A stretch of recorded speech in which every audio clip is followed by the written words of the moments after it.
Hello there, everyone. Hi, Mobile. Welcome to Friday, December 18th. I'm Rendi Murphree, epidemiologist and director of disease surveillance at the Mobile County Health Department, here to give you our the Friday before Christmas update on the impact of the COVID-19 pandemic on Mobile County, our residents, our businesses, our tourism, everybody in Mobile. Okay, so generally we start out with talking just a little bit about the global picture. And some of these numbers get so big, they're a little overwhelming. We've been doing this for 40 weeks now, responding to COVID. So worldwide, more than 75 million cases of COVID-19. In the U.S., just over 17 million cases. Again, we are by far the leader in the world with the number of COVID cases and deaths. Worldwide, 1.7 million deaths from COVID-19. In the U.S., 311,000. That's just such a staggering number of deaths in the U.S. from COVID-19 in the 10 months or so that we've seen this in Alabama. It's just been amazing to see the effect of this pandemic on us. And then in Alabama, today, just over 315,000 cases of COVID-19 with around 4,300 deaths. So in Mobile County today, in our daily report in collaboration with SSI Group, we're reporting 23,193 cases. Yesterday, we had a pretty big number reported, 254 reported Thursday, 181 reported Wednesday, 157 Tuesday. Monday, the number Dr. Shavers reported was 191. So we generally see the number of COVID cases reported go up towards the end of the week. This is because, in general, there's less testing done on Saturday and Sunday. And then, testing ramps back up in the beginning of the week, and then we start to see those test results roll in as the week goes along. So 23,193 cases. We've had 197 Mobile County residents who have died with COVID-19, and a cumulative number hospitalized in Mobile hospitals approaching 3,000, 2,956, with 14 added yesterday. The number of people hospitalized daily did not change from yesterday, 149. I'll have to double check to see if that was truly a flat number. Sometimes, we might have a hospital that didn't report or reported late. But again, we're seeing around 150 people on average in the hospital each day with COVID. And these are some of the highest numbers that we have seen in the hospital in many, many, many months. So again, just accelerated, widespread community transmission going on out there. We're doing better in Mobile County than many counties near us.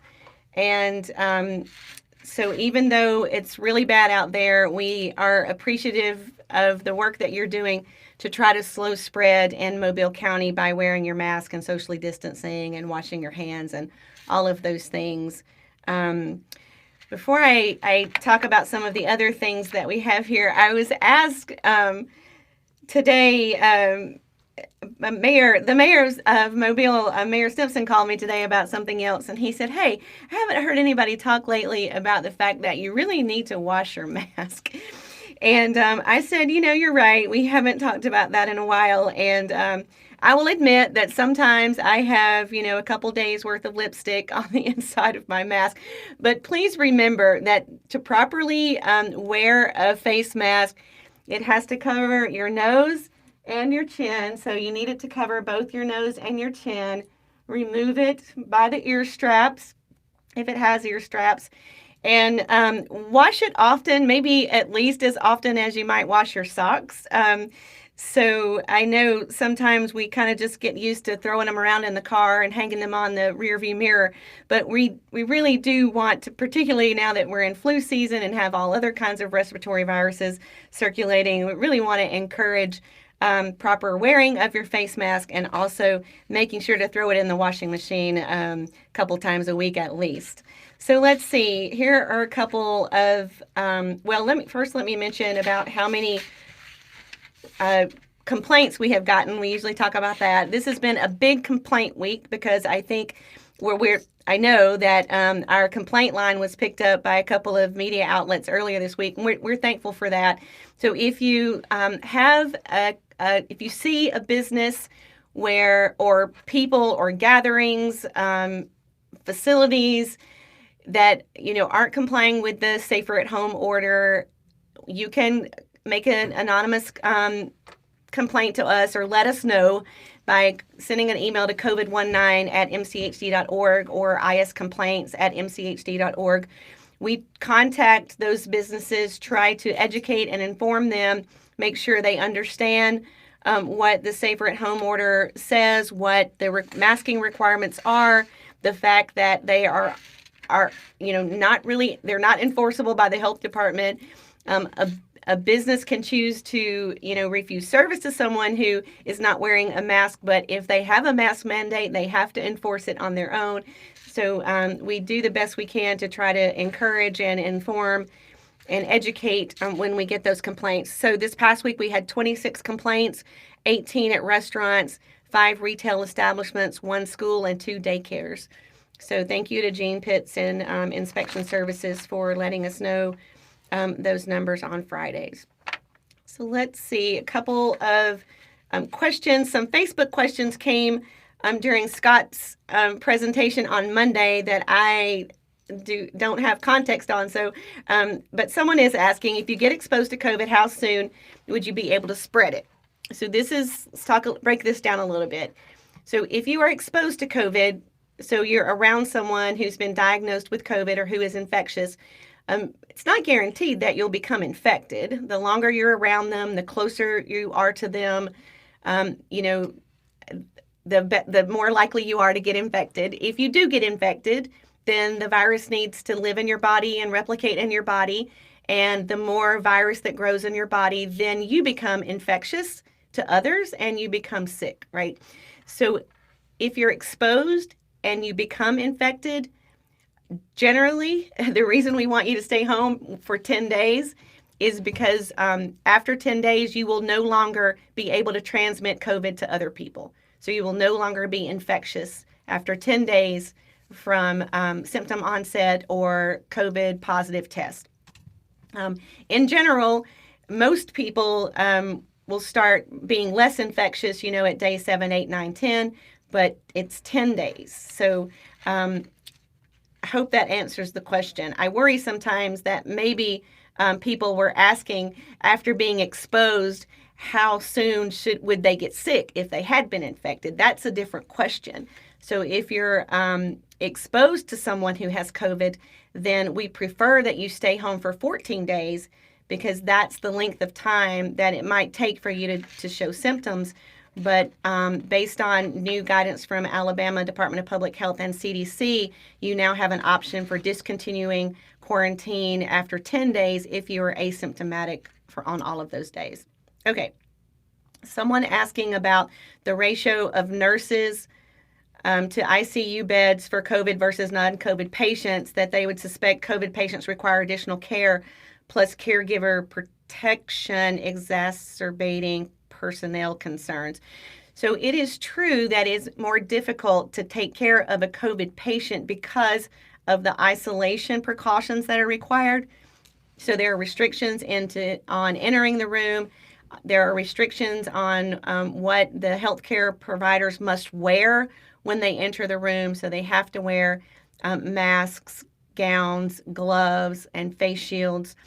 And that does consume more time, more resource, and that's why it's a more costly endeavor for sure. But there's the ratio of nurses to beds for COVID and non-COVID. There's not really a specific guideline around that. Okay. So someone asking, is MCHD aware of any vaccine that was destined for Mobile that might have been spoiled. I have not heard anything about this. There have been some rumors out there that the health department and the state has tried to quickly squash around,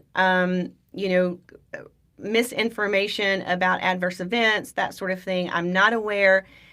As far as I know, all of the Pfizer vaccine that came to Alabama was in good condition and is being used appropriately, and there have been, no severe adverse events associated with those injections. Let's see, ADPH is confirming a decreased number of second shipment. Yeah, we'll talk about that in a second. Were all the first shipments used? Okay, so let me just back up a little bit instead of answering here. Here's what I know about what's going on with vaccine in Mobile County. 4 hospitals got vaccine, anywhere from just under 2,000 to just under 1,000 doses. Many hundreds of doses have been given each day to healthcare providers, to private physicians, to licensed physicians, to emergency medical services personnel, that sort of thing. There was a reduction in the Pfizer allotment that was expected for Alabama on the second round, which would be shipped next week. I don't know all of the details behind why that allotment was reduced, but it was a rather dramatic reduction. What Alabama decided to do was to go ahead and absorb that reduction with what they were going to distribute to non-long-term care facility locations. So it was really important that we get the allocation distributed to CVS, Walgreens, and senior care, because they are going to be giving vaccinations of nursing home residents and staff starting the week after Christmas. That is the expectation. And so rather than reduce the allocation going to nursing homes, the state decided to reduce the allocation going to hospitals. So there will only be, I think, less than, I could count on one hand how many facilities will get Pfizer vaccine next week. And that is a great disappointment. But the Moderna vaccine, should it be approved by EUA, by ACIP, by CDC, the state is still expecting to receive nearly or just around 84,000 doses of Moderna vaccine next week. There are about 130 different facilities that are scheduled to receive it: health departments, pharmacies, physician offices, urgent cares, hospitals. So a wide variety of Moderna vaccine that, if all goes well this weekend with approvals, that vaccine will ship. We know that hospitals, that began vaccinating this week with Pfizer, they still have some vaccine left. They are still scheduling vaccination clinics into next week with the Pfizer vaccine that they received this week. So right now, I think it's been a fairly uneventful rollout of the first historic doses of COVID vaccine in Mobile County. And for this, we are extremely thankful that that the science has gotten us this far, that we are, getting shots in arms to protect healthcare workers and emergency medical service workers and providers, so that we can make sure our healthcare system stays functioning properly to take care of the rest of us until we can get vaccinated. So let's see. Some questions about from the media about our recommendation about the holidays. It's a fact that we saw a great increase in the number of COVID cases due to gatherings over the Thanksgiving holidays. And again, a gathering is not just a convention or a volleyball tournament or a high school dance. They are also things like Thanksgiving dinners or holiday dinners or big gift exchanges, where households within your family all get together at, grandmother's house or at aunt's house to have these big get-togethers. These are gatherings. And so that is where we're seeing a lot of transmission, very rapid transmission occurring in families. So we are recommending that you stay safer at home during the holidays, that you only gather with people of your immediate household. If you do gather with family members, so if you do have people within your family come and gather that live in different households, you please maintain 6 feet of distance between households. Please wear masks. Please have single serve foods. Do all of those things to try to reduce transmission in your family gathering. You know, we've talked a lot about shorter gatherings are better, outdoor gatherings are better, smaller gatherings are better. So please, yes, we are concerned about the spike of COVID cases that could occur due to gatherings over the Christmas and New Year holiday. It's real. Do what you can to keep it from happening. We don't want your family to become a super spreader event. Let's see. How soon would you get infected if you are exposed? So if you are exposed to someone who's within 6 feet and neither of you are wearing a mask, you could become infected immediately, right? We use this 15-minute period as sort of a benchmark, right? So generally we say if you're close to them without a mask for more than 15 minutes, you can presume that you were potentially infected. But even if you're close proximity with someone shorter periods of time and they are singing or coughing or expelling respiratory droplets, it could happen in a much shorter time frame. Let's see.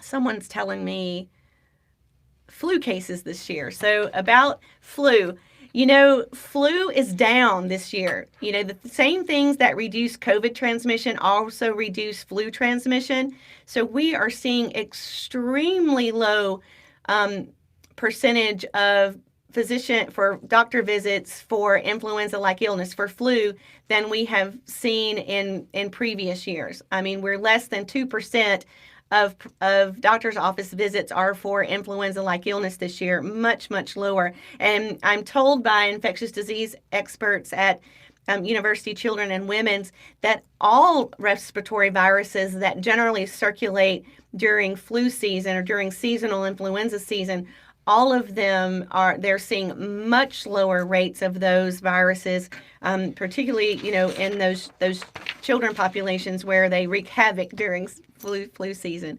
So yeah, everything we're doing to reduce reduce COVID is reducing flu. Okay, so someone's asking a question if there's a deadline to receive the second dose once vaccinated with the first. Yes, absolutely. With Pfizer, you're to be vaccinated 21 days later, and with Moderna, it's 28 days later. Plus or minus a day or two might be okay, but you're only protected after the second dose, right? You get a little bit of protection after the first dose. You get the most protection about a week after the second dose. However, having vaccine in your arm, in your body, trying to develop immunity does not mean that you can stop wearing your mask and stop physical distancing. You're going to continue doing that way until 2021, until we can assure that as a community, we are protected from the immunity that herd immunity and vaccination brings us. Anything else? Okay. So just want to so there has been an Alabama Department of Public Health released a news release today talking about updates on the vaccine status, and they emphasized that providers that are giving COVID vaccine, you have 24 hours to report that vaccine was given. It's reported into the imprint. And today, ADPH said that the total number of Pfizer vaccines administered as of December 18th in Alabama is 4,489. So just a reminder that you have 24 hours to get that in.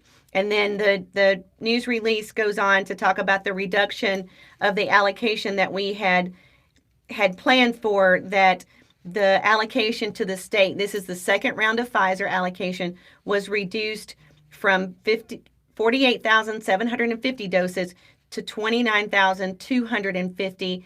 And I think 21,000 of those 29,250 are being directed to nursing homes.